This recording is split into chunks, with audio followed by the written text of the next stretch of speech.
Speaker, I'd like to yield myself such time as I may consume. Gentlelady is recognized. So Thank you. This past winter, Operation Cast led in Israel exercised its right as a sovereign nation and its obligation to defend its citizens and its very existence against attacks by Hamas and other violent extremist groups in Gaza.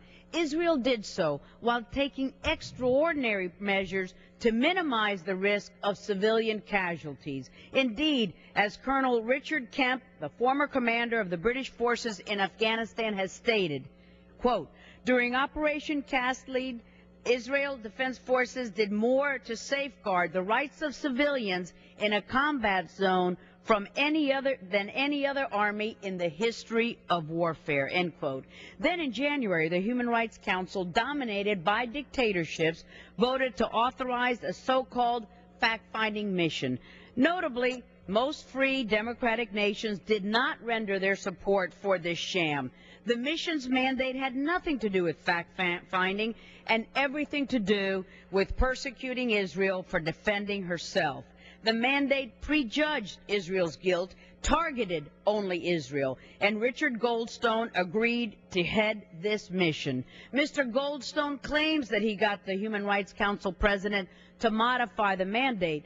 Well, my colleagues, just as the Speaker of the House cannot unilaterally change a resolution once adopted, neither could the President of the Council change the mandate without the Council's approval. Claims of a revised mandate are false, since the Council did not take any action to approve any modifications. Fast forward to September, Mr. Speaker, when the so-called fact-finding mission released its report. Indeed, it's a 575-page hatchet job, commonly known as the Goldstone Report. Well, this report contains sweeping accusations that Israel had deliberately attacked civilians. In contrast, the report disregarded evidence that Hamas and other such groups in Gaza used innocents as human shields and deliberately launched attacks from schools, from hospitals, from mosques.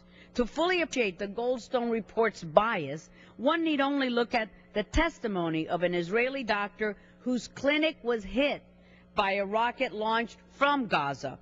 The doctor, who was severely wounded in the attack and had already undergone 7 operations to address her injuries, says, and I quote, Judge Goldstone, in July you invited me to testify. I told you my story. I testified in good faith. But now I see your report, and I have to tell you, I am shocked.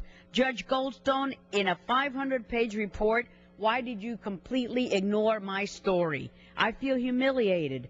Why are there only 2 pages about Israeli victims like me who suffered thousands of rockets over 8 years? Why did you choose to focus on the period of my country's response, but not that of the attacks that caused it?